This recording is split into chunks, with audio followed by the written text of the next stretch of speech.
आलं ती गोष्ट वेगळी आहे. मला एवढीच गोष्ट सांगायची, अंधश्रद्धेमध्ये डुबलेला काही काहीचे नवस असतात. आमच्या इकडे एका गावामध्ये मसोबा आहे, चांगले लोक आहेत, माळकरी लोक आहेत, पण लग्न झालं की त्या मसोबाला बोकडा कापावा लागतो. काय मग आता माळकरी म्हटल्यानंतर त्याला कापत नाही, ते दुसऱ्याकडून कापून घेतं. विठ्ठल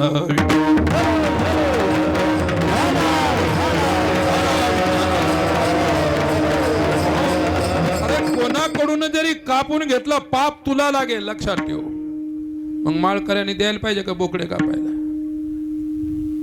लोक म्हणतात लग्न झालं की ते करावं लागत असतं, नाही तर ते नाराज होईल. ते कुठं रिकाम आहे तुमच्यावर नाराज व्हायला, आहे की नाही? तुमच्या भावना, तुमचं मन तुमच्यावरती नाराज होतं. म्हणून आता तरी समाजाने सुधारलं पाहिजे, आता तरी समाजाने लक्षात घेतलं पाहिजे. मी सांगत होतो, अंड्याल स्वतःच्या गळ्यामध्ये हार घालायची, पसंत आल्यानंतर देवाला घालायची. एके दिवशी सकाळीच उठली, बिना स्नानाचा हार तयार केला, बिना स्नानाचाच वडिलांनी पूजा केलेली होती, देवाच्या गळ्यात नेऊन टाकला. शेजाऱ्याने पाहिलं, शेजाऱ्याने विचारलं तिला, का ग आंघोळ केली होती का, स्नान? ती म्हणाली, मी काय आजकालचा हार थोडा बनवते, रोज बनवते बिना स्नानाचा, देवाला माझा हार पसंत आहे. मी सांगत होतो, देवाला जे पसंत आहे ते समर्पण केलं पाहिजे. विठ्ठला विठ्ठला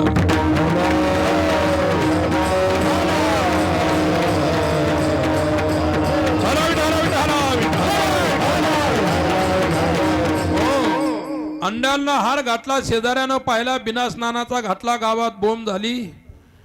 तिच्या वडिलाला माहीतच नाही की रोज अशी करते म्हणून कार्टी. वडील सुद्धा भयंकर नाराज झाले. सांगितलं, कार्टे आतापर्यंत मी जे आचरण केलं ते तू मातीस मिसळून टाकलं, धिक्कार आहे तुझा. आणि तिला पडक्या वाड्याच्या एका अंधाऱ्या खोलीमध्ये, कोठडीमध्ये तिला कोंडून टाकलं, बाहेरून कुलूप लावून घेतलं. अशीच मर आता अंधारामध्ये, तुला अन्न नाही आणि पाणी सुद्धा देणार नाही. माझं वार्धक्य आहे, वृद्ध झालो मी, एवढं करून करून करून शेवटी तू सर्व नाश केलंस माझे. ते सर्व झाल्यानंतर दुसऱ्या दिवशी विष्णुचित ब्राह्मण मंदिरात पूजेला जायला लागले. पायरीवर पाऊल ठेकल्याबरोबर त्यांना फेकून दिलं पायरीने, मंदिरातच त्याला येऊ दिलं नाही.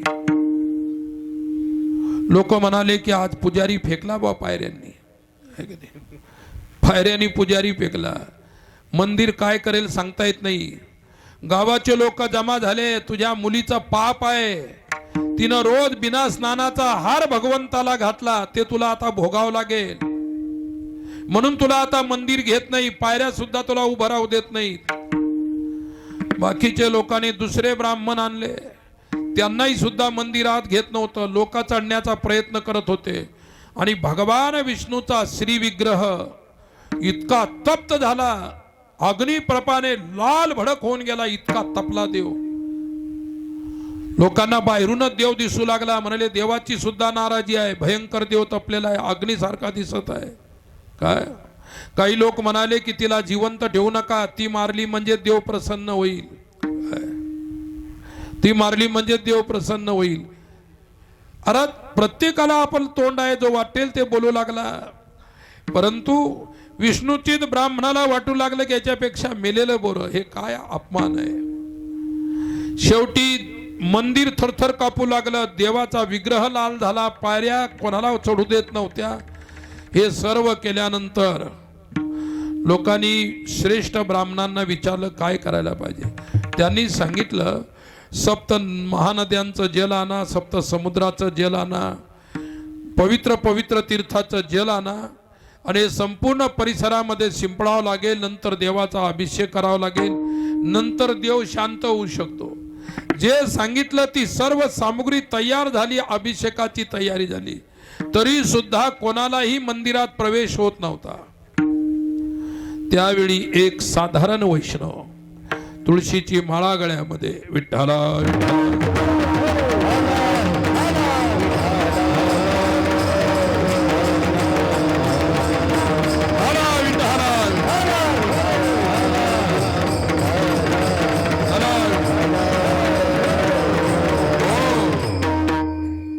गोपी गोपी चंदन उटी तुळशीच्या माळा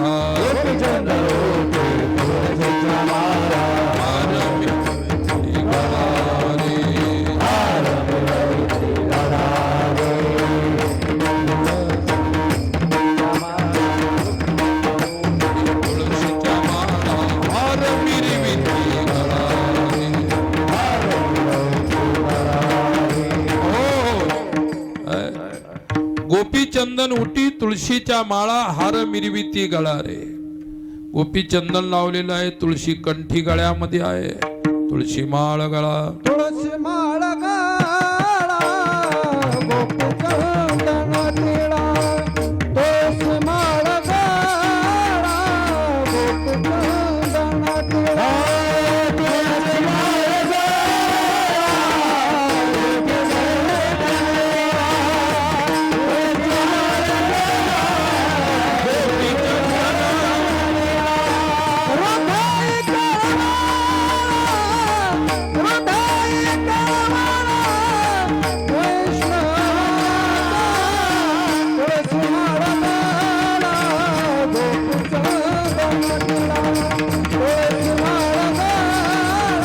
गोपी चंदन टिळा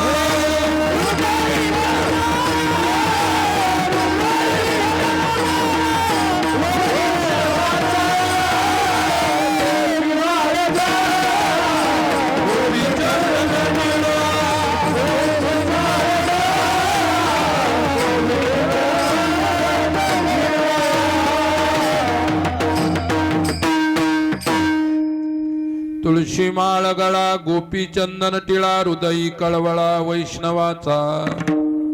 एक वैष्णव तेथे आला. हे लोक सर्व जमले होते. लोकांनी साधू समजून वैष्णवाला विचारलं, बाबाजी आमच्या इथे अशा प्रकारची घटना घडल्यामुळे देव नाराज झालेला आहे, याच्यावरती उपाय काय? याच्यावरती काय उपाय असेल ते सांगा. बाबाजीनं पाहिलं आणि त्यांनी सांगितलं, उपाय काय अवघड नाही, परंतु मला सांगा की तुमच्या गावामध्ये कोणत्या वैष्णवाचा अपमान वगैरे झालेला आहे काय? तुमच्या गावामध्ये साधूचा छळ अपमान झालेला दिसतो असं मला वाटतं. तो वैष्णव बोलू लागला, महात्मा.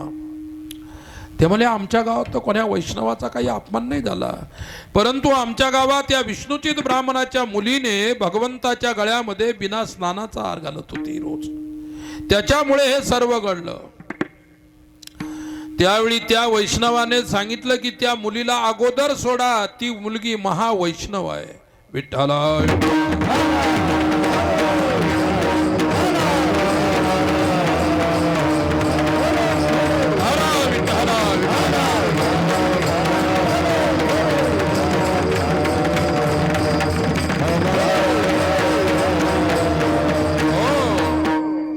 जोगी आया जोग करन को, जोगी आया जोग करन को, तप करने सन्यासी, तप करने सन्यासी. हरि भजन को साधु आया, हरि साधु आया वृंदावन के वासी, वृंदावन के वासी. साधु हरि भजन को साधु आया वृंदावन के वासी, वृंदावन.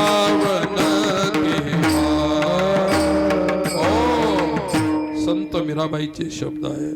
जोगी आया जोग करन को, तप करने सन्यासी, हरि भजन को साधु आया वृंदावन के वासी. अरे अंड्याल संत आहे, साधू आहे, तिला तुम्ही अंधाऱ्या कोठडीमध्ये डांबलेलं आहे, कोंडलेलं आहे, सोडा तिला. लोकांनी सर्वांनी तिला पापी ठरवलं होतं. अरे कोण पापी आणि कोण पुण्यवान लोकांच्या ठरवण्यावर नाही, लक्षात ठेवा. कोण पुण्य आणि कोण पापी शास्त्र ठरवत असतात, या संत ठरवत असतात. विठ्ठला विठ्ठला.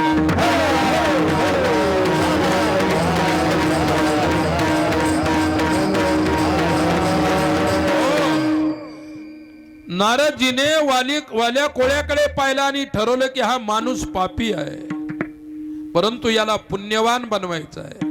अपिचेत सुदुराचारो भजते माम अनन्य भाग साधुरेव समंतव्य सम्यक व्यवसितो हि सः खट नट यावे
यावे शुद्ध होनी जावे दौंडी पिटवी भावे चोखा मेळा. साधू तुम्ही कसा आहात काय हे पाहत नाही. पापी असेल त्याला पुण्यवान बनवण्याचं सामर्थ्य साधू पुरुषामध्ये आहे.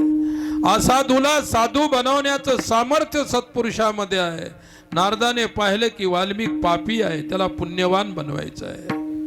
काय एवढा पापी माणूस किती उलटा नाम जपत जग जाना वाल्मीक भय ब्रह्म समाना मंगल भवन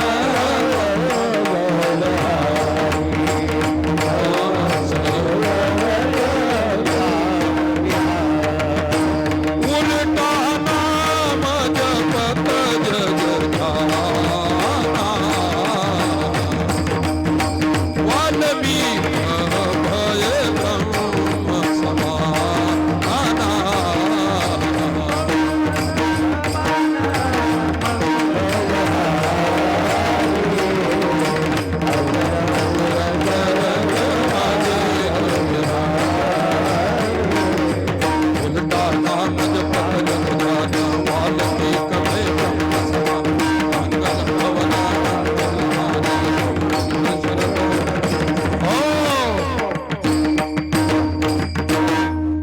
उलटा नाम जपत जग जाना वाल्मीक भय ब्रह्म समाना. हो ज्याला राम म्हणता येत नव्हतं इतका पापी माणूस. तुमच्यात एवढा इतके लोक बसली, एक तर व्यक्ती आहे सगळ्याला राम म्हणता येत. प्रत्येकाला राम म्हणता येतं म्हणजे याचा अर्थ आहे तुम्ही वाल्मिकापेक्षा बरे आहेत. पण ऋषी होऊ नका. विठ्ठल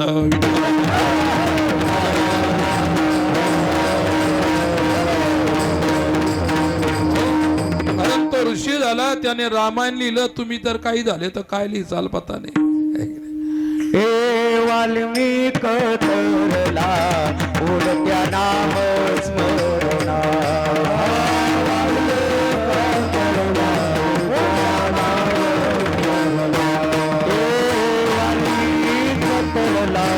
उलट्या नाम स्मरणा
वाल्मिक तरला उलट्या नामस्मरणा एका जनार्दनी जाय साधू दर्शन.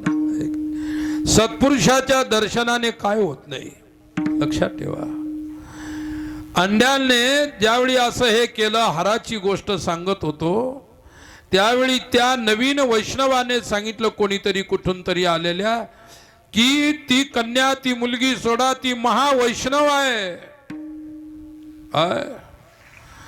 वैष्णव संप्रदायामध्ये अंतर पावित्र्याला, अंतर शुद्धतेला जास्त महत्व आहे, बाह्य शुद्धतेला काही महत्व नाही. अरे तुम्ही वरून किती जरी बगड्यासारखे असले आणि आतून जर घाण साचलेली असली हृदयात तर काही उपयोग नाही. अंतरी संसार भक्ती बाह्याचा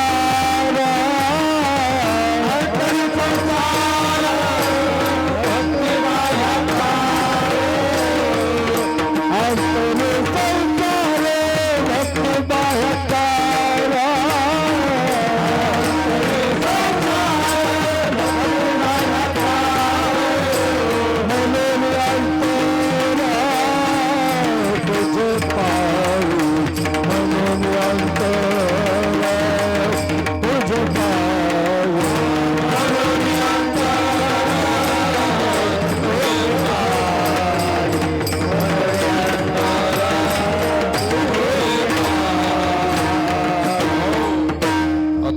संसार भक्ती बाह्याकार म्हणून अंतर तुझे पायी पा.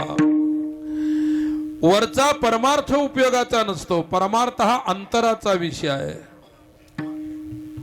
अंतरीची घेतो गोडी पाहे जोडी भावाची. अंतरामध्ये परमेश्वर डोकावून पाहत असतो की याचा अंतरीचा भाव काय आहे. अंडेलचा अंतरीचा भाव त्या वैष्णवाने सांगितलं, तुम्ही सर्व गावकऱ्यांनी अपमान केलेला आहे वैष्णवाचा, म्हणून देव नाराज आहे. देव लाल भडक होऊन गेला अग्नीसारखा. मंदिर थरथर कापायला लागलं, पायऱ्या कोणाला उभ्या राहू देत नाही. मग आता काय करायचं म्हणजे आणा तिला आणलं, पुन्हा गंगेचं स्नान करून आणलं त्या लोकांनी, आणि ते देवाच्या अभिषेकाला आणलेलं सप्त सागराचं सप्त गंगेचं जल तिला आंघोळ घातली, आणि नंतर तिला बनवलेला हार तिच्या हातात दिला, तिला पायरीवर नेऊन उभं केलं की तिलाही सुद्धा देव देतो. अरे बाप रे, आता करायचं काय महाराज, तुम्ही उपाय सांगितला होता पण तिलाही सुद्धा देव पायरीवर उभं करत नाही. ते म्हणले 1 मिनिट थांबा. मंदिरातून आकाशवाणी झाली, माझी अंड्याल बिना स्नानाचा हार घेऊन माझ्या गळ्यामध्ये ज्यावेळी घालेल त्याच वेळी मी प्रसन्न होईल, त्याच वेळी मी शांत होईल. काय तिला 1 दिवस प्रतीक्षा करावी लागली. दुसऱ्या दिवशी बिना स्नानाचा हार तयार केला, बिना स्नानाची आणली, बिना स्नानाची मंदिरात नेली, बिना स्नानाचा हार देवाच्या गळ्यात घातला, आणि देव हसायला लागला. आणि तुम्ही परेशान आहेत आंघोळी करून सोळे नेसून विठ्ठल.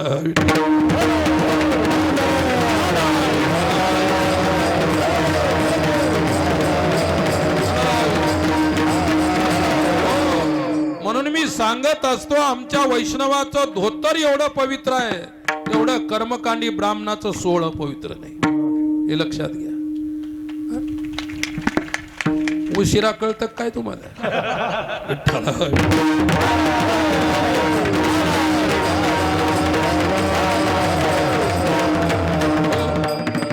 असतात काही लेट करंट असतात कुठे काही हरकत नाही. उशिरा काय पण लक्षात यायला लागलं, धन्यवाद.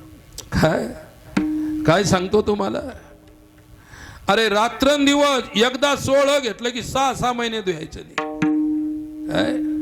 त्याच्यात का कमी घाणे का त्या सोहळ्यामध्ये, कशाला देव प्रसन्न होईल. अरे त्याच्यामुळं त्यांची डोकी सुधारली नाही म्हणून ज्ञानेश्वर माऊलींचा यज्ञोपवीत केला नाही त्या लोकांनी. सोहळा आडवा आलं. तुकोबारायांना किती त्या मंबाजीनं त्रास दिला, सोहळा आडवा आलं.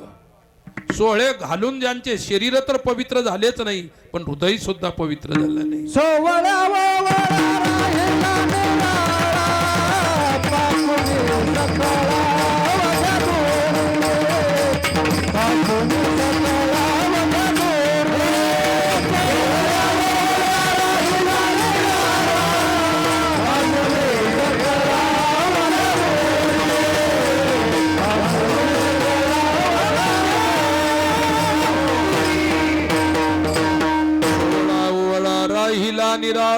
कोणी पासून सकळ अवघ्या दुरी. किती छान. काय किती सोहळे निझा किती ओळे नेसा, जोपर्यंत हृदय पवित्र होत नाही तोपर्यंत तुम्ही वैष्णव होऊ शकत नाही. माळ घातले म्हणजे तुम्ही वैष्णव झाले अशातला प्रश्न नाही. तुम्ही टिके गंध लावले म्हणजे तुम्ही वैष्णव झाले असातला काही प्रकार नाही. काय ज्या दिवशी तुमचं हृदय वैष्णव होईल, अंतरी जिव्हाळा तुळशी माळ गळा गोपीचंदन टिळा हृदय कळवळा वैष्णवाचा, त्यावेळी तुम्ही वैष्णव आहेत. काय म्हणून किती मोठा विद्वान जरी पंडित झाला त्याला वैष्णव कळत नाही. लक्षात ठेवा. वैष्णव कोणाला कळतो? तुका म्हणे अंगी व्हावे ते आपण. ज्ञान भक्तीचा जिव्हाळा, ज्ञान भक्तीचा जिव्हाळा, ज्ञान भक्तीचा जिव्हाळा, ज्ञान भक्तीचा जिव्हाळा.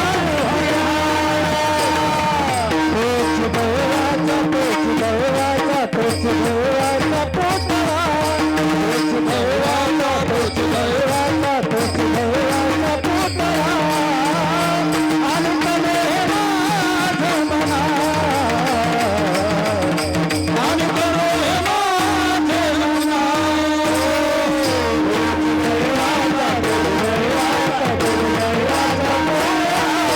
तोच देवाचा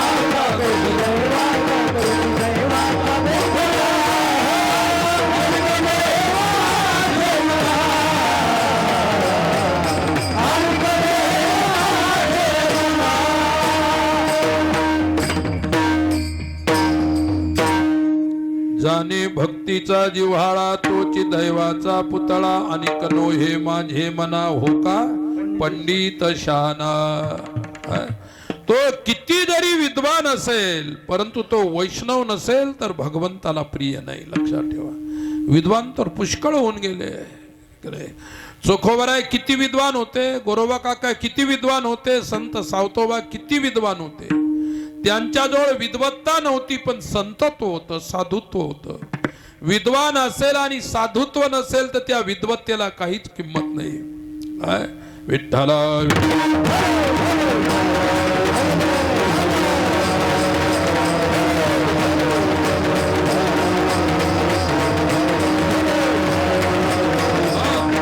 वैदुष्यम विदुषाम तद्वत, न तू भुक्तये न तू मुक्तये. वाग वैखरी शब्द जरी शास्त्र व्याख्यान कौशलम. काय पर उपदेश कुशल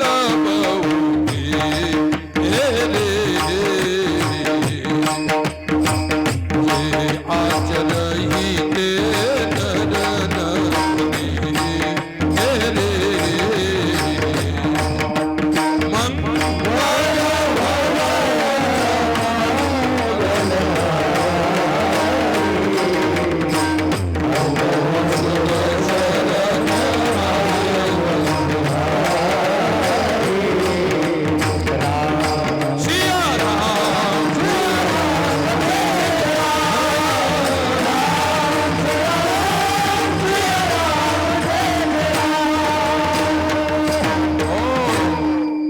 वैष्णव.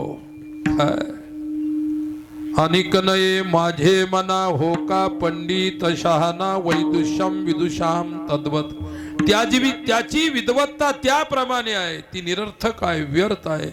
न ती भुक्तीला कारणीभूत आहे न ती मुक्तीला कारणीभूत आहे. ती वरपंग असणारी विद्वत्ता आहे. काय आमचे गुरुजी सांगायचे रंगनाथ महाराज, काय विद्वान असावा, विद्वानाची विद्वत्ता मुरलेली असावी आणि विद्वत्ताच्या विद्वत्तेला आचरणाची पुष्टी असावी. गुरुजी सांगायचे. विठ्ठला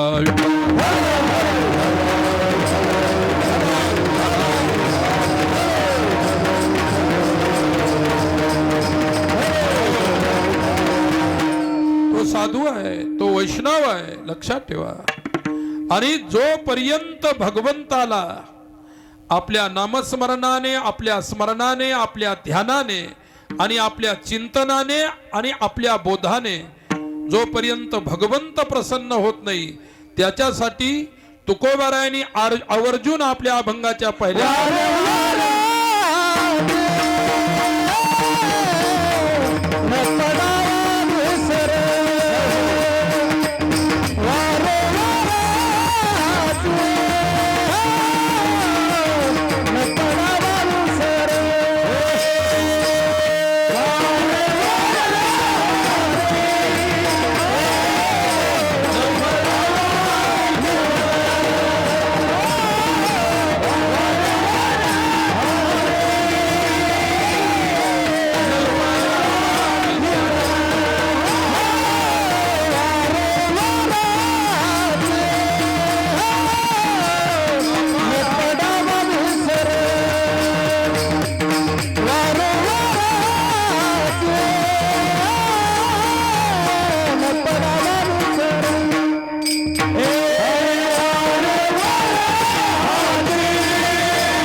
न पडावा विसर वसवावे अंतर तुमच्या गुन्हे.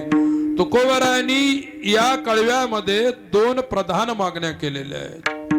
वारंवार हाची न पडावा विसर. परमेश्वरा, कधीही माझ्या अंतकरणातून वारंवार पुनः पुनः नेहमी सदा माझ्या अंतकरणातून तुझा कधीही विसर पडू नये. नंबर 1.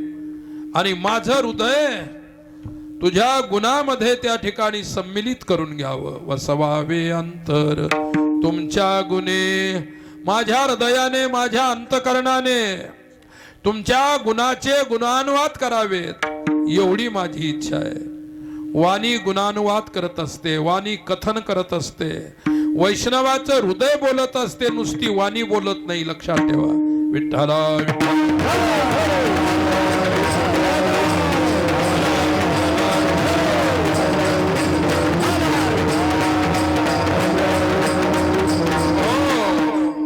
भगवत विस्मृती होऊ नये ही पहिली प्रार्थना आहे.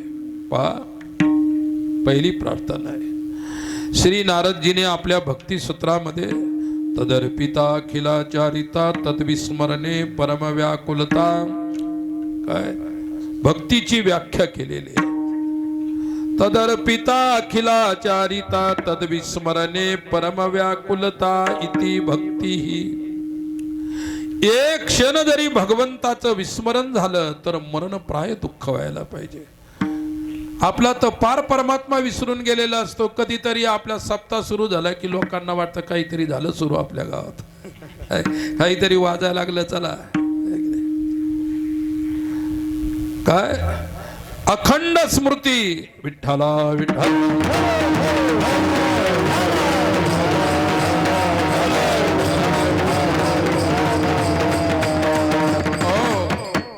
चैतन्य महाप्रभूचे शिष्य होते सनातन गोस्वामी.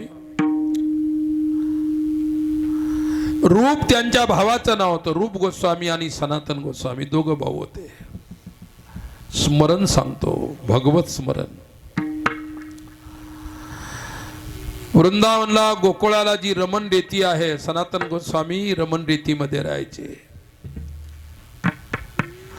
बंगालच्या नवाबाकडे 350 ते 400 वर्षापूर्वी दोघं भाऊ बंगालच्या नवाबाचे महामंत्री होते. दोघांना 10 लाख रुपये त्यावेळी मिळायचे. किती लाख? एकदा चैतन्य महाप्रभूचं संकीर्तन त्यांनी ऐकलं, कीर्तन ऐकलं, आणि कीर्तन ऐकल्यानंतर दोघाही भावाला बरोबरच वैराग्य झालं. फक्त एक लक्षात ठेवा, तुम्हाला कोणाला होऊ देऊ नका, कारण घरी तुमचे वाट पाहतील घरचे लोक. विठ्ठला विठ्ठल.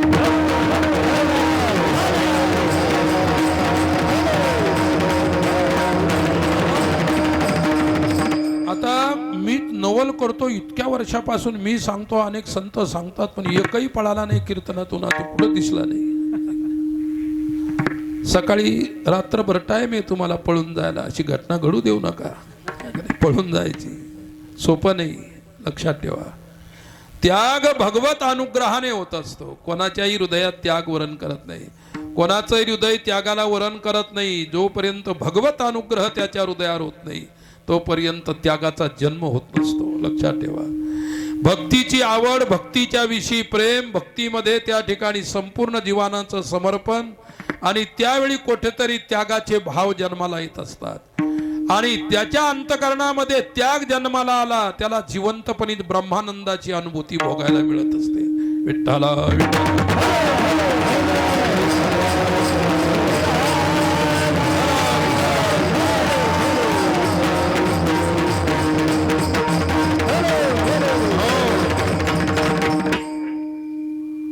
स्वामी विवेकानंदांनी एक वाक्य ऐकलं फक्त रामकृष्ण परमहंसाचं, जीवनात त्याग करून टाकला सर्वस्व. इतके श्रीमंत होते त्यांचं घरी, आणि त्यावेळी त्यांनी कलकत्ता युनिव्हर्सिटीमध्ये फिलॉसॉफीमध्ये MA केलेलं होतं. घरची श्रीमंती होती, पण साधूचा शब्द कानावर आल्याबरोबर वैराग्य झालं. त्याला भाग्य लागतं. काना वचनाची भेटी, सरिसाची पै किरीटी, वस्तू होनी उठी कौने की जो. विठ्ठला.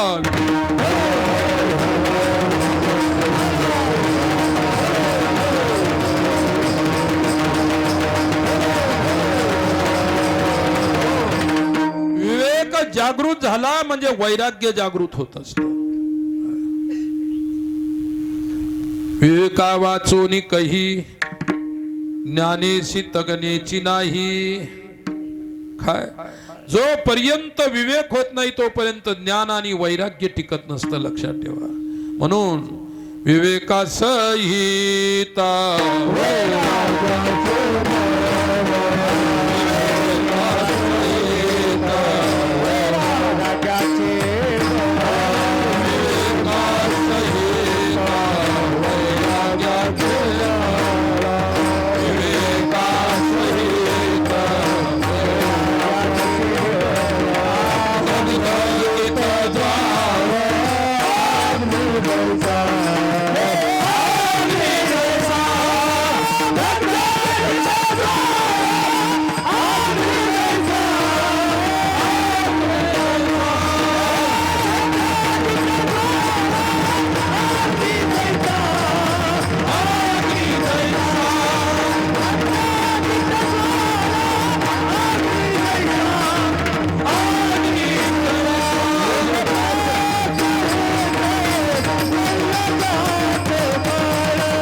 सहित वैराग्याचे बळ, धगधगीत ज्वाळ अग्निदैसा. अधिकाऱ्याच्या लक्षणामध्ये विवेक, वैराग्य, समाधी, षटक आणि मुमुक्षुत्व सांगितलेलं. विवेक 1 क्रमांकावरती आहे, नंबर 2 ला वैराग्य आहे. विचार असेल तर वैराग्य होते, विचार असेल तर वैराग्य टिकत असते, आणि विचार जर संपला तर वैराग्यही संपलं म्हणून समजा.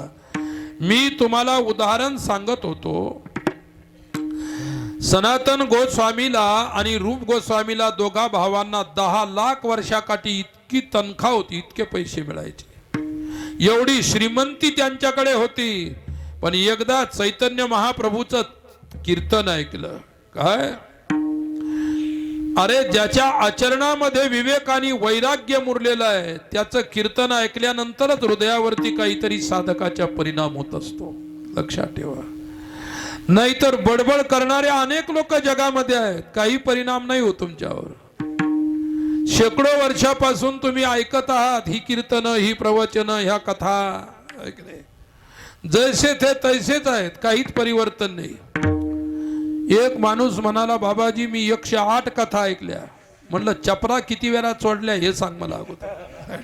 तर दोनदा तीनदा झालं जीवनामध्ये सुरुवातीला. काही काही कथेला आल्यानंतर चपला चोरतात, येतातच कशाला पता नाही. कशाला सुधाराल तुम्ही? काय जोपर्यंत तुमच्या अंतकरणावरती विचार बिंबणार नाही, विचार तुमचं हृदय ग्रहण करणार नाही, तोपर्यंत परिवर्तन होत नसतात. चैतन्य महाप्रभू महान संत, त्यांच्या वाणीतलं कीर्तन ऐकल्याबरोबर परिवर्तन झालं. दोघांनीही त्याच वेळी नोकरी सोडली. नवाबाने पुष्कळ आग्रह केला पण नाही, जायचं म्हणजे जायचं. रात्रीच्या वेळी कीर्तन संपल्यानंतर चैतन्य महाप्रभूला भेटले. प्रभू आम्हाला तुमच्या सारखं संकीर्तन परमार्थ करायचं आहे, आज्ञा करा. अरे बाबांनो, तुम्ही एवढी मोठी माणसं एकदम कस काय टाकता, काहीतरी विचार करा. ते म्हणाले विचार झालेलाच आहे, लक्षात ठेवा. विठ्ठला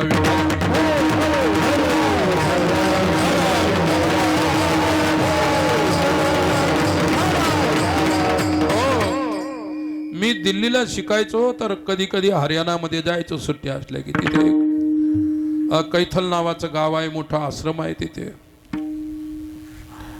आणि त्या आश्रमाला 1000 एकर जमीन.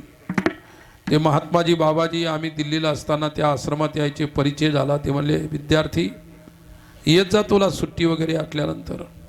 त्यांचं खूप माझ्यावरती प्रेम होतं, ऐक नाही. आणि शेवटी पुढे प्रयागराजला कुंभ आल्यानंतर मी नेहमी जायचो. ते म्हणायचे बघ तू आलेल्या कुंभामध्ये संन्यास दीक्षा घे आणि तुला मी माझ्या गादीवर बसवतो. पण ती गादी काही माझ्या भाग्यात नव्हती. काय मी स्वतःहून ती गादी टाळली. त्यांनी मला खूप प्रयत्न केला, शोधलं कुंभामध्ये, पण मला ते मान्य नव्हतं. आपापला विचार असतो काय. आणि ते 1000 एकर जमीन जर घेतली असती तर मी कोतळ्यात आलो असतो का? विठ्ठला विठ्ठला.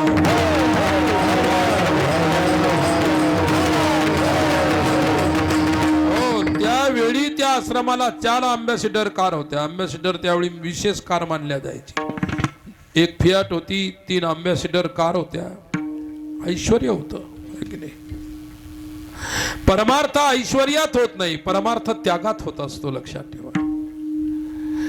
जनक ऐश्वर्यात राहिले, पण ऐश्वर्यात राहून त्यांनी त्यागाला वेगळं केलं नाही आपल्या जीवनातून. ऐश्वर्यात राहान तुम्ही, ऐश्वर्य आल्यानंतर तुम्ही परमार्थाला आणि त्यागाला जर कमजोर सरलं, विसरले, तर तुमचं नुकसान होणार. काय तुम्ही त्यागाच्या सिंहासनावर असताना सुद्धा भोगी असणार तुम्ही. आणि भोगी व्यक्ती कधी परमार्थात आजपर्यंत यशस्वी झालेला नाही. भोग्यांना कधी परमार्थ मिळाला नाही. विठ्ठला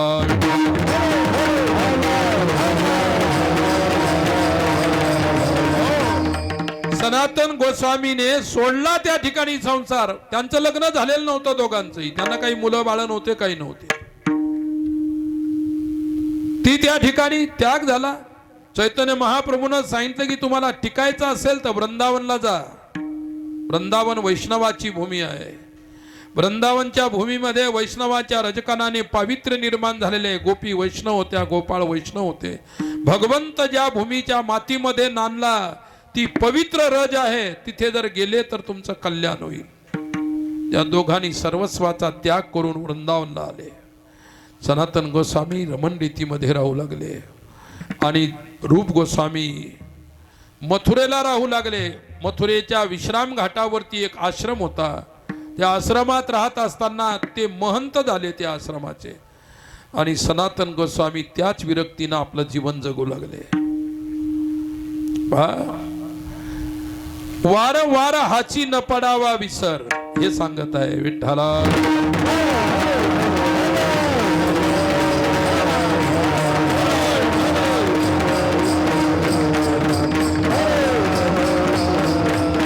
हो, परिस्थिती अशी आहे की जो त्याग आहे भगवत भक्ताला भगवत अनुग्रहाने प्राप्त होत असतो. संत डोंगरेजी महाराज सांगायचे नेहमी, काय उच्च कोटीचे संत होते, सत्पुरुष होते. काय भैया, त्याग तो भगवत अनुग्रह से ही प्राप्त होता है. यदि त्यागी बनना चाहो तो भगवान का अनुग्रह पहले प्राप्त करे, बाद में तुम त्यागी हो सकते हो. क्या भोगी होण्यासाठी कोणती साधना करावी लागत नाही, पण त्यागासाठी मात्र साधना करावी लागत असते. साधना पचवावी लागत असते. काय झालं, सनातन गोस्वामी त्या रमण रेतीमध्ये राहायचे, आणि रमण रेतीमध्ये राहत असताना ते इतके भावविभोर व्हायचे की त्यांना अन्न पाणी सुद्धा ध्यान नाही राहायचं. काय असुवायचा कोठे आठवची नाही, देहीच विदेही भोगू दशा. या दशेमध्ये राहायचे. 4-4 दिवस अन्न नाही, 2-2 दिवस पाणी नाही, तसेच पडून राहायचे. आज या वृक्षाखाली, उद्या त्या वृक्षाखाली. मी जर एकाच वृक्षाखाली अनेक दिवस राहू लागलो तर मला अहंकार होईल की हा वृक्ष माझा आहे, हा वृक्ष माझा आहे. अरे तुम्ही जर कीर्तनात बसले ना तर शेजाऱ्याला चिमटे घेता, कारण ते तुमच्या जागेवर बसलेलं असतं. येऊन खालची तुमची जागा असते. खालची एवढं काल मी या जागेवर बसलो तर आज माझी जागा घेतली. जागा याची नाही, चिमटे घेणाराची सुद्धा नाही. पण झगडा विनाकारण. जागा तुमची आहे का? आता इथं बसले तुमची जागा आहे का? पण तुम्हाला शेजारी बसलेला सहन होत नाही. अरे जागा कोणाची? तसा संसार तुमचा नाही, तुम्ही संसाराचे नाहीत. तुम्ही संसाराचा अहंकार धरलेला आहे म्हणून तुमचा संसार आहे. त्या लोकांनी संसार सोडला. विठ्ठला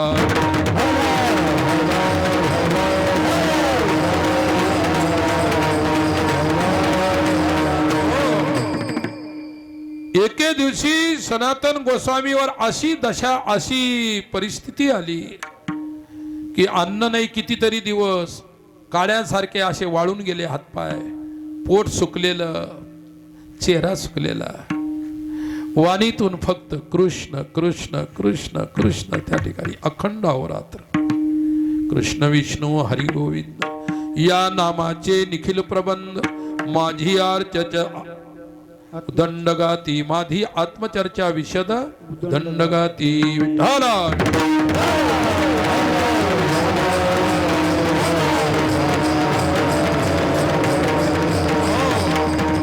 अवस्था झाल्यानंतर मरणासन्न अवस्था झाली. कोणीतरी रूप गोस्वामीला सांगितलं तुमचे बंधू मरायला टेकलेले आहेत, ते मृत्यूचे दिवस मोजत आहेत, त्यांना एका जागेवरून उठता सुद्धा येत नाही, अशी अवस्था आहे. त्या दिवशी त्यांचे बंधू जे महंत झाले होते त्यांनी आपल्या आश्रमातून गाईच्या दुधाची खीर, पुरी, सब्जी म्हणजे भाजी, मिष्टान्नाचा डब्बा तयार केला आणि नेला. आणि सनातन गोसावी एका निंबाला टेकलेलं त्यांचं शरीर होतं. फक्त श्वासातून एकच फक्त शब्द ऐकू यायचा, कृष्ण. बस कृष्ण कृष्ण कृष्ण, एकच शब्द. विठ्ठला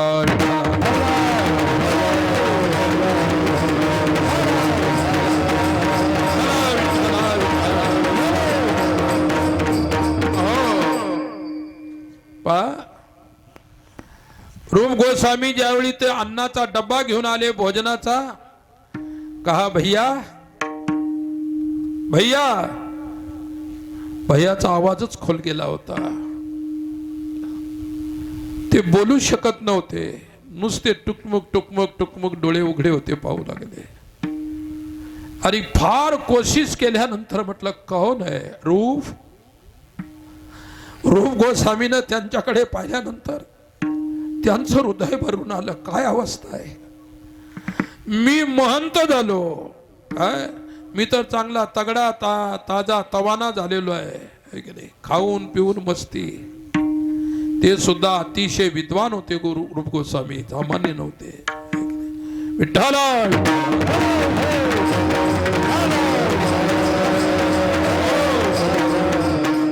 अरे महंत होणं, मंडलेश्वर होणं, एखादा जगद्गुरु होणं सोपं आहे, पण साधू होणं अवघड आहे. लक्षात ठेवा. विठ्ठला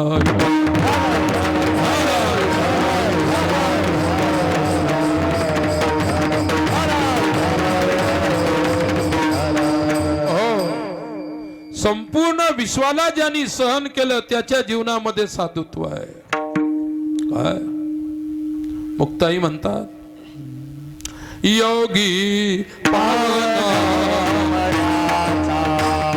योगी पावना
योगी पावन मनाचा, साहे अपराध जनाचा, ईश्वराके झाले वनी, संती सुखे व्हावे पाणी. जग पचवावं लागतं, जगाला सहन करावं लागतं, त्यावेळी कुठेतरी साधुत्व आपल्या जीवनामध्ये येत असतं. काय सर्वात अवघड साधू होणं आहे. लक्षात ठेवा. संसारी तर तुम्ही कर्मानुसार होतच असता, परंतु तुमच्या कर्मानुसार होणाऱ्या संसारातूनच तुम्हाला साधू व्हायचं आहे. रूप गोस्वामीनं भोजन समोर ठेवलं. कहा भैया क्या तबीयत कर दिया आपने, आपके लिए मैंने भोजन लाया है. त्यांनी हळूच विचारलं, त्यांचा आवाज निघत नव्हता. कौन है? रूप. बोले हाँ भैया मैं हूं. रूप रूप तुम हो, क्या लाए हो? बोले खीर लाए हो, पूरी लाए हो, सब्जी लाया हो, क्या गुलाब जामुन लाया हो, सब कुछ लाया हो. करा मेरे लाल मेरे भैया, ये तुम्हारा अन्न मेरे त्याग में विक्षेप कर सकता है, ऐसा भोजन मैं नहीं कर सकता हूं. क्षमा कर मुझे भाई, मुझे क्षमा कर, ऐसा भोजन करने से भजन नहीं हो सकता. विठ्ठला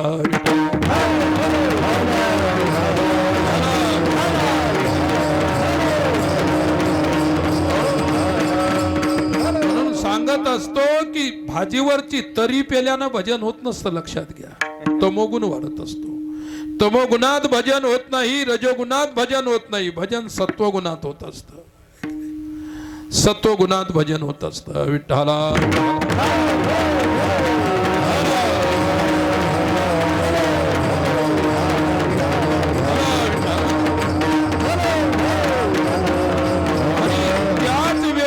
वाढत असतं भजनामध्ये.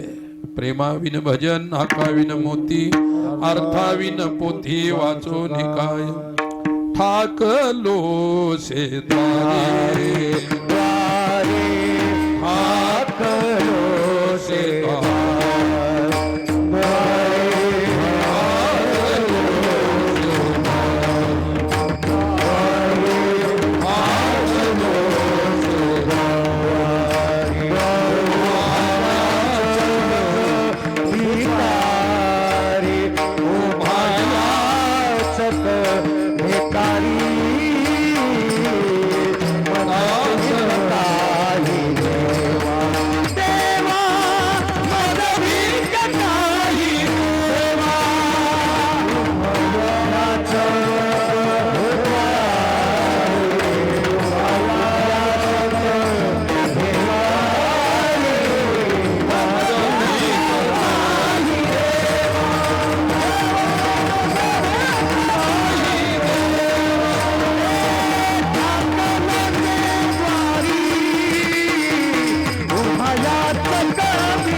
सकलो से द्वारी उभा याचक भिकारी मज भीक काही देवा प्रेम भातुके पाठवा प्रेमाचा प्रसाद काय अरे अखंड त्या ठिकाणी अखंड स्मृतीचा अभ्यास केल्यानंतर सनातन गोस्वामी सारखी स्मृती जागृत होईल.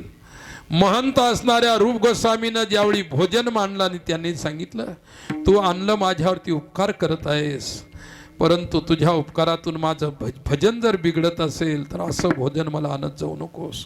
काय मला त्या वृक्षांचा झाड पाला खाऊन मला भजन करायचं आहे. खाऊन या पाला आळवितो विठ्ठला विठ्ठला.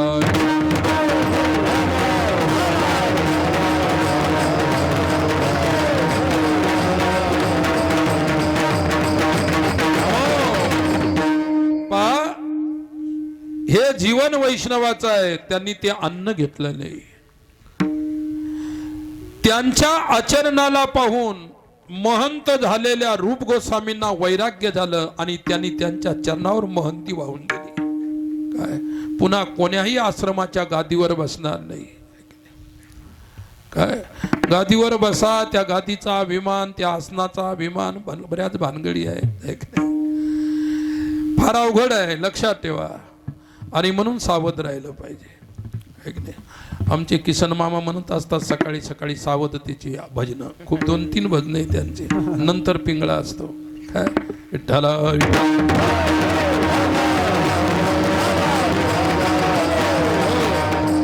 जागरे जागल्या बाई आता जागा रे भाईयानो जागा आता जागा रे भाईयानो जागा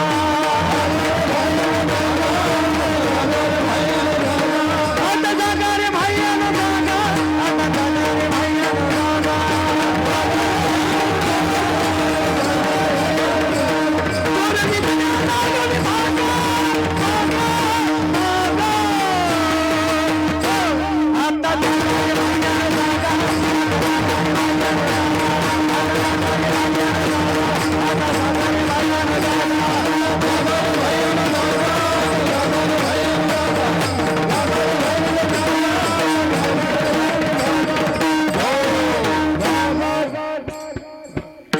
आता जागा रे भाईयानो जागा. संत तुम्हाला आम्हाला जागा करतात है की नाही. आणि संतांची दिलेली जागृती आहे. जगजोगी जगजोगी जाग जाग बोलती जागता जगदेव राखा काही. काय हे जाग करतात सकाळी सकाळी तुम्ही मस्त झोपता.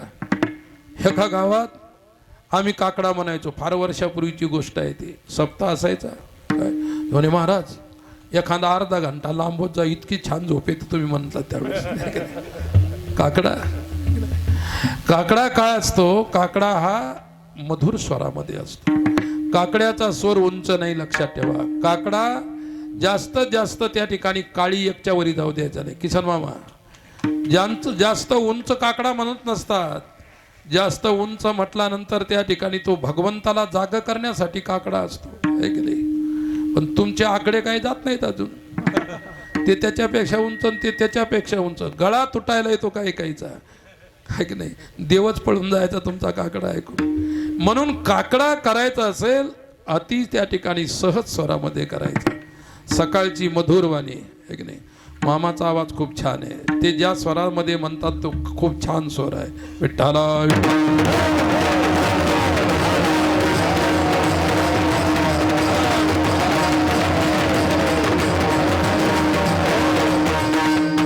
मी सुद्धा सतत 10 वर्ष काकडा म्हणला. किती वाजता उठायचो किसन मामा. 3 वाजता. 3ला सुरू करायचो तर 6-6:30 पर्यंत काचला चालायचा.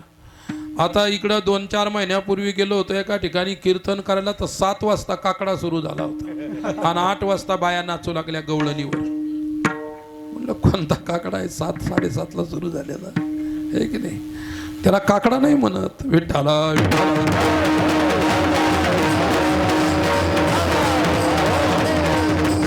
सनातन गोस्वामी सारखं वैराग्य जर जाग ठेवायचं असेल वारंवार हाची न पडावा विसर वसवावे अंतर तुमच्या गुणी.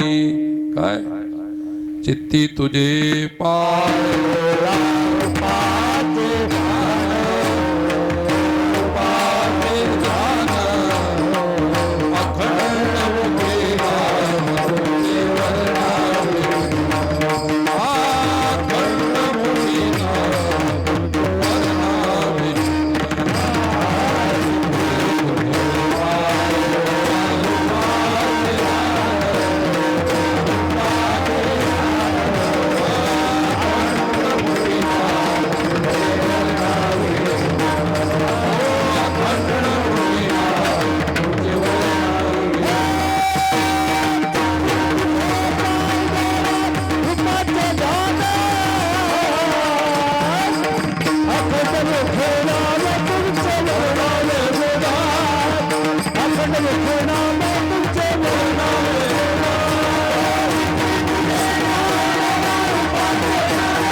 चित्ती तुझे पाय डोळा रूपाचे ध्यान अखंड मुखी नाम तुमचे वर्णावे गुण हेची एक तुम्हा मागतो मी दाता उचित ते करा भाव जाणून खरा एवढी तुमच्या चरणावरती मागणी आहे उचित असेल तर द्या नाही तर देऊ नका देवा संतांची साधूची कोणती मागणी नसते काय अरे तुला काही जरी मागितलं तर तू समर्थ आहे काही जरी इच्छा केली दुसऱ्या चरणात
इच्छेचा ये दाता तू एक समर्था अगा कृपावंता माय बापा भक्त जो जी इच्छा करेल त्या इच्छेला पूर्ण करणारा तो समर्थ दाता आहे काय समर्थ आहेस दान देण्यामध्ये दोनच जण समर्थ आहेत एक संत दुसरा भगवंत काय एखाद्या वेळी भगवंत तरी कमी पडेल पण साधू कधीच कमी पडत नाही दान देण्यामध्ये साधू सर्वस्वाचं दान करत असतो लक्षात ठेवा म्हणून भगवंताला प्रिय असतो राजा बलीला ज्यावेळी वामनाने मागितलं जे मागितलं त्याच्यामध्ये बली कमी पडला नाही परंतु बळीनं जे वामनाला मागितलं वामन देऊ शकला नाही देव दातृत्वामध्ये कमी पडला पण साधू दातृत्वामध्ये कमी नाही पडला म्हणून साधू सारखा दाता जगात कोणीच नाही संत उदार उदार संत उदार उदार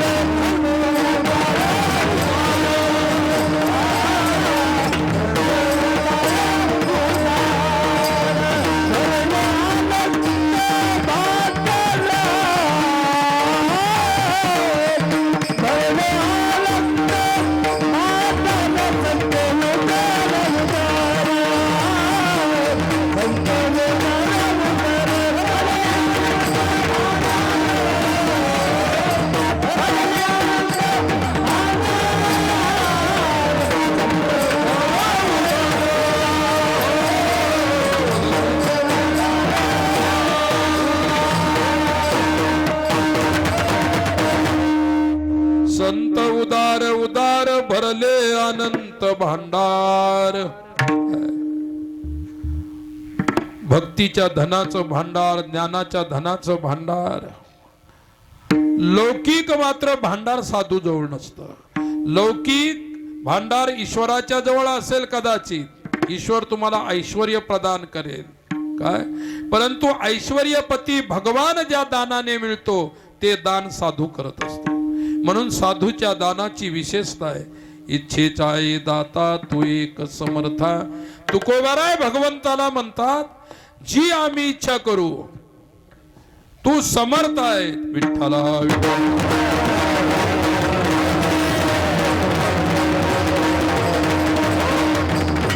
तुका म्हणे आम्ही जी जी इच्छा करू ते ते कल्पतरू पुरवीत परमेश्वरा तू कल्पतरू आहे कल्पिलेल्या वस्तूला जो देत असतो त्याला कल्पतरू म्हणतात कल्पतरू सारखा तू उदार आहे परंतु तुझ्यापेक्षाही या संताचे देणे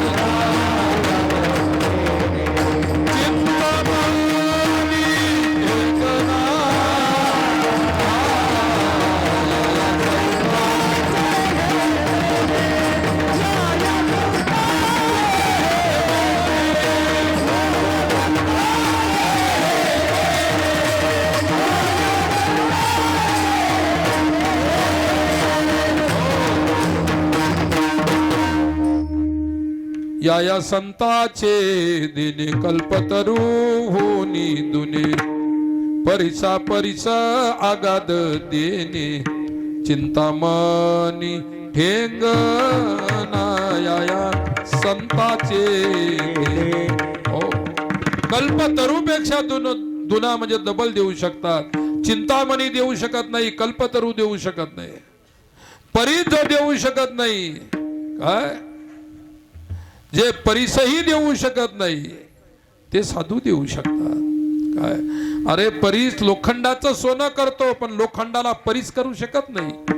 म्हणजे परीस सुद्धा देण्यामध्ये कमी पडला. लक्षात घ्या साधू त्याच्यापेक्षा महान आहे. कल्पतरू तळवटी जो कोणी बैसला काय उने त्याला सांग जोजी. एक साधू तुकोबाराय म्हणतात तू समर्थ आहेस. कोणाला म्हणतात? अगा पांडुरंगा माय बापा तू मायबाप आहेस, तू पांडुरंग आहेस. अगा या शब्दानं प्रेम दर्शविलेलं आहे.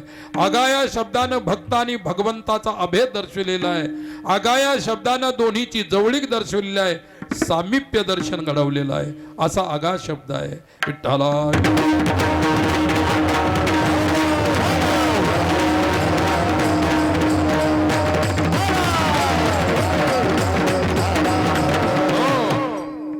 म्हणून म्हटलेलं आहे समर्पण मोठं आहे. वैष्णव का मोठा आहे? समर्पण मोठं आहे. भगवंत समर्थ आहे आणि ते समर्थपणे तो देणार आहे. परंतु प्रत्येकाला घेण्याची ओढ असते.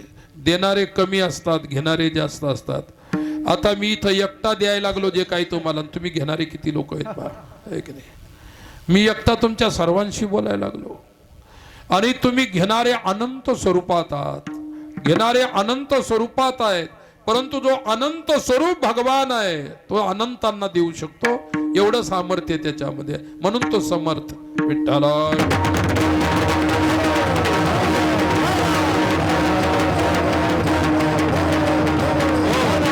आणि तुम्ही आम्ही भिकारी नुसते मागण्यासाठीच, है की नाही? तिसऱ्या चरणात लाभाची ओढ उतावे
विळमन त्या परी चिंतन चरणांचे.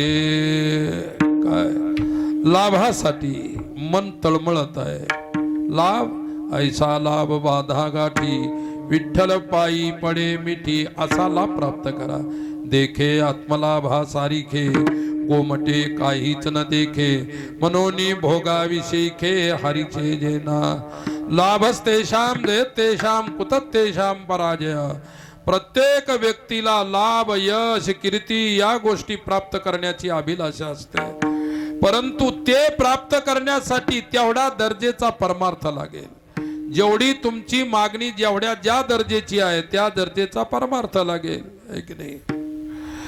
अरे सोन्याच्या दुकानात गेले 5, 10, 50, 100 रुपये घेऊन जायला जमत नाही. भाजीपाल्यात गेले तर 10 रुपयाची सुद्धा भाजी येते, है की नाही? सोन्याच्या दुकानात गेले द्या 10 रुपयाचं सोनं. अरे बिस्किटचे चॉकलेट सुद्धा 10 रुपयात येत नाही. काही काही चॉकलेटची 25-25 रुपये किंमत आहे. विठ्ठला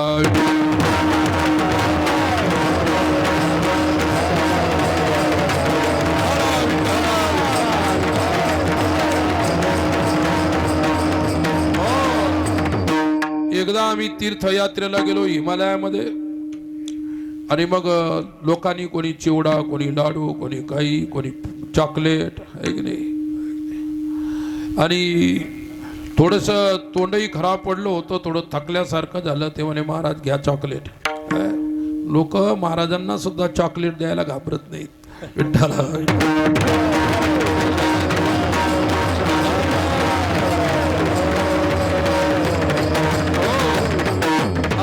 प्रत्येक व्यवहार चॉकलेटवर आलेला आहे की नाही. परमार्थ असेल, संसार असेल, राजनीती असेल, चॉकलेट दिले की माणसं तयार होतात है की नाही. म्हणतात कस काय हो, ते इकडे होते तिकडे कस काय गेले, म्हणजे चॉकलेट दिला. विठ्ठला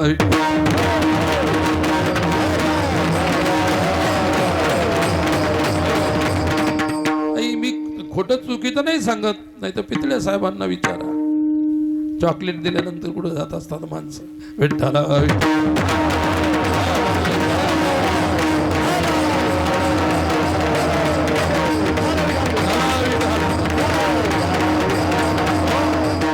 त्या विचारानं प्रेमानं दिलं मला चॉकलेट. माझ्या शेजारी एक साहेब बसले होते. म्हणले बाबा त्याच्यावरचे कंटेन्स वाचा तर खा. काय त्याच्यावरची मी कंटेन्स वाचले, मला इंग्रजी येते काय. मी कंटेन्स त्याच्यावरती वाचल्यानंतर ते त्या ठिकाणी नॉनव्हेज चॉकलेट होतं, त्याच्यामध्ये नॉनव्हेज यूज केलेलं होतं काय. पण आपण घेतो ना खातो पाहत नाही. म्हणून कोणतंही चॉकलेट खात असताना त्याच्यावर काय लिहिलेलं आहे तुम्हाला कळत नसेल तर ज्याला कळतं त्याला विचारा. तुम्ही माळकरीन खायचे नॉनव्हेज चॉकलेट खायचे. विठ्ठला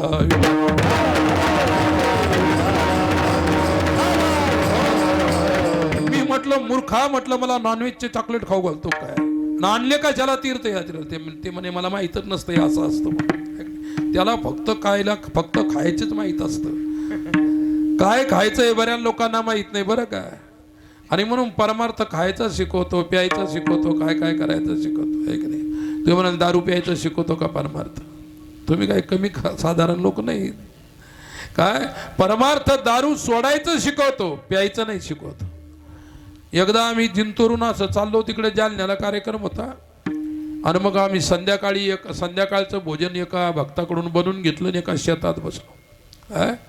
शेतात बसलो, संध्याकाळची वेळ, बसलो असं काळ्या शेतामध्ये. आमच्या शिदोऱ्या सोडल्या आणि त्या शेतामध्ये एक आखाडा होता. त्या आखाड्यावर 4-5 पत्राचं एक खोली होती, त्याच्यात एक माणूस उभा होता. तिथं एक रस्त्यानं चालला होता. म्हणे चाललाच कुठे. ते म्हणाले मी डब्बा आणायला चाललो, भोजनाचा डब्बा. ते म्हणला माझा सुद्धा डबा घेऊन ये, सोबत 90 घेऊन ये. मी कधीच ऐकली नव्हती. म्हटलं 90 काय भानगड असेल. तो जोरा 3दा मला 90 घेऊन ये बरं, विसरशील 90 घेऊन ये. डब्बा तर कळाला आपल्याला जेवणाचा, पण 90 काय तुम्ही हसले म्हणून तुम्हाला माहिती येते. विठ्ठला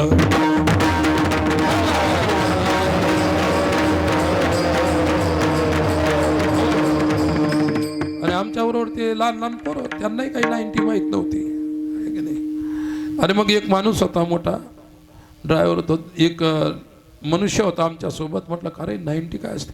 ते म्हणले 90 दारू असते. म्हणले बाबा असं का. म्हटलं ती भोजनाबरोबर प्यायची असते काय आहे की नाही. तुम्हाला माहिती आहे भोजनाबरोबर प्यायची का अगोदर प्यायची का नंतर प्यायची आहे की नाही. परेशान आहे तुम्ही चिवडे खाऊन 90 पिऊन आहे की नाही. पहिलं ते चिवडा कुठून तरी घेऊन जावं लागतं, त्या दारूजवळच चिवडा मिळतो. तुम्हाला कसं काय माहीत. त्याच्या पुढूनच आम्हाला रोज फिरावं लागतं इकडे तिकडे कार्यक्रमाला आहे की नाही. चिवड्याचं दुकान इकडून. मीच विचारलं मला चिवड्याचे दुकानं कशाला लावली इथं. मला माहित नव्हतं दारू प्यायच्या अगोदर चिवडा खावा लागतं म्हणून. विठ्ठला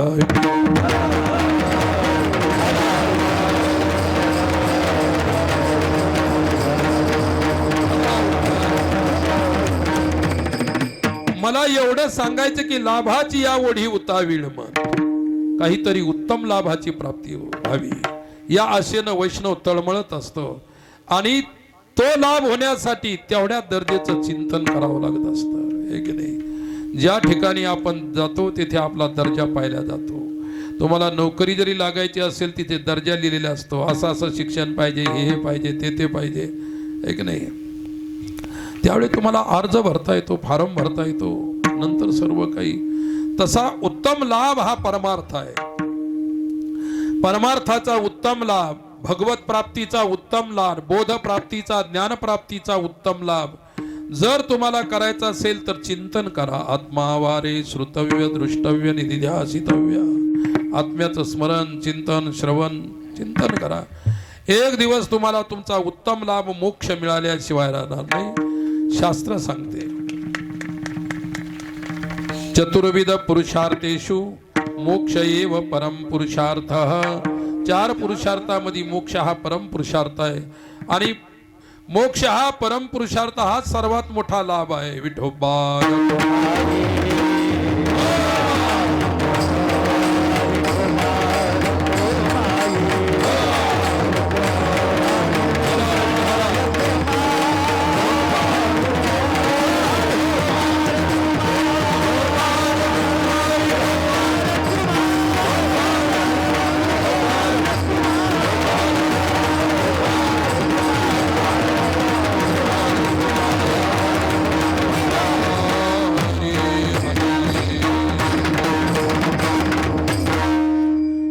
मने जीवी जीवन ओलावा, पांडुरंगे द्यावा शीघ्राता.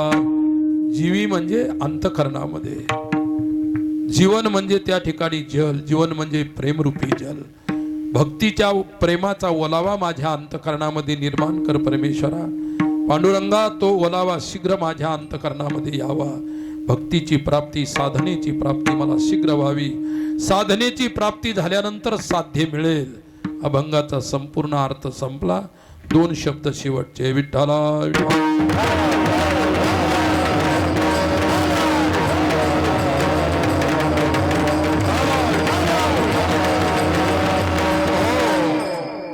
आज आपल्या सप्ताहाची शेवटची रात्र, त्या रात्रीची सेवा भगवत कृपेने तुमच्या सर्वांच्या प्रेमाने माझ्याकडे आली.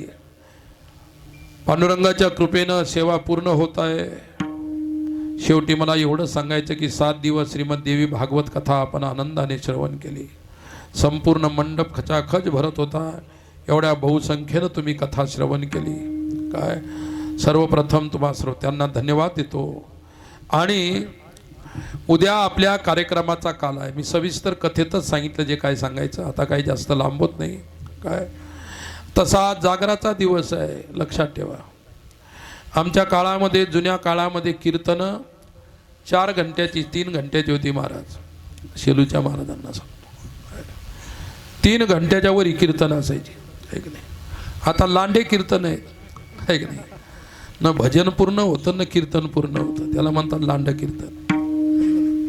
दुसरा काही अर्थ वाईट करू नका.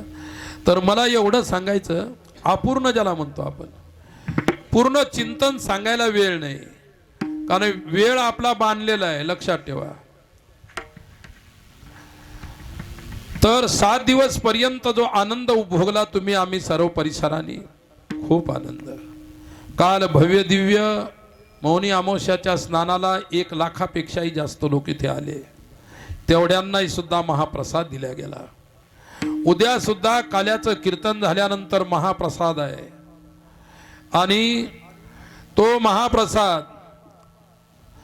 आपल्या पाथरी विधानसभेचे आमदार सुरेशरावजी वरपुडकर साहेब यांच्या वतीनं आहे. काय उद्या सुद्धा 10 ते 12 काल्याचं कीर्तन आहे. ज्या संख्येनं आपण इथं आलात, आज मंडपाची शोभा वाढवली, उद्या याच्याही पेक्षा जास्त संख्येनं महाप्रसादासाठी यायचं आहे. काय गुरुदेव आश्रम कोथाळा 19 वर्षापासून या आश्रमामध्ये हा कार्यक्रम, आमचे समस्त गावकरी मंडळी कोथाळा, त्याचप्रमाणे पंचक्रोशीतील सर्व गावं, सर्वांचं सहकार्य आहे. सर्वच आर्थिक सहकार्य आहे, उपस्थितीचं सहकार्य आहे, प्रेमाचं सहकार्य आहे. काय परमार्थामध्ये आपल्याला हेच भोगायचं आहे, एकमेकाचा परस्पर प्रेमाचा संबंध. त्या संबंधातून जे सुख भोगायचं आहे त्यालाच परमार्थ म्हणतात. संपूर्ण परिसराचा या कार्यक्रमावरती अनन्य प्रेम आहे आणि त्याच प्रेमातून आपलं सर्वांचं सहकार्य आहे।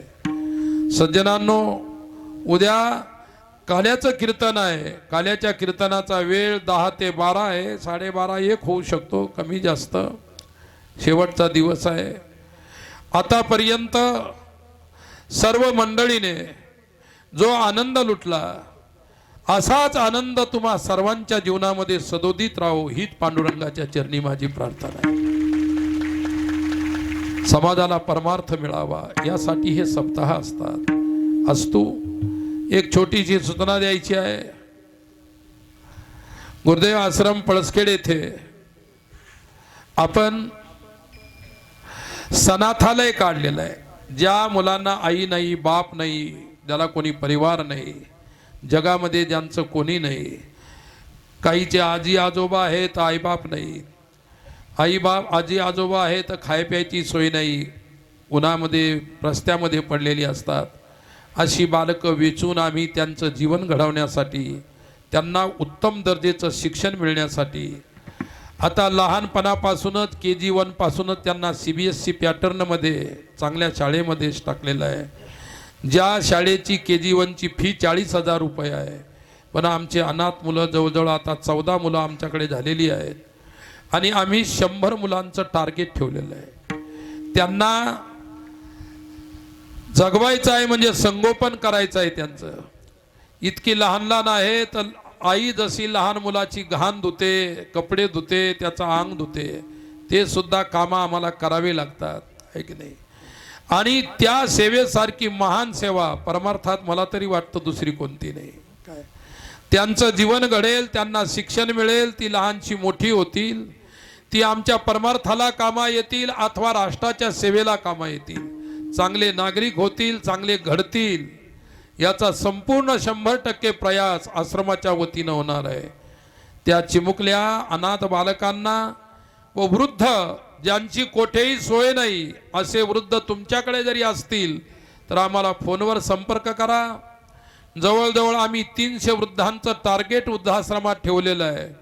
त्यांना औषध पाणी, पलंग, गादी, पंखा, गिजर, गरम पाण्याचं, कमोडचे संडास आणि तुम्हाला जी राहायला घरं नसतील इतके छान त्यांना त्या ठिकाणी आता बंगला बांधलेला आहे त्यांच्यासाठी।